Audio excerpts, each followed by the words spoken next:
duhet patjetër që të krijoja disa ekuilibra ekonomik. Aktiviteti i fundit, unë s'e kam treguar kur këtë, ka qenë auditorin Sinopolin në Itali.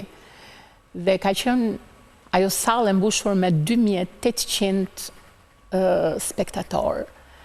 Dhe Antonio Papalardo, që ishte autori i veprës Il Soffio di Dio, më tha, ti sonte nuk do këndosh për 2800 vetë, por ti do këndosh vetëm për 2 vetë, që janë agjentë shumë të rëndësishëm.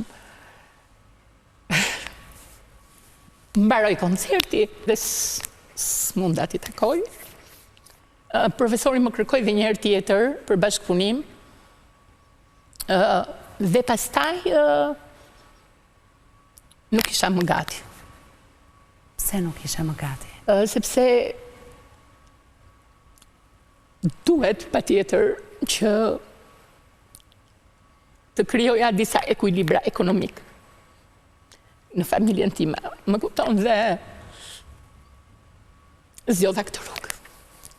Erdhën fëmijët në jetë, djali erdhi shumë shpejt, dhe një bekim që të gjitha këto gjëra që them nuk kanë asnjë vlerë përballë atyre 2 krijesave që mua më japin kënaqësi pafund dhe ma kanë mbushur shpirtin me krenari në çdo moment.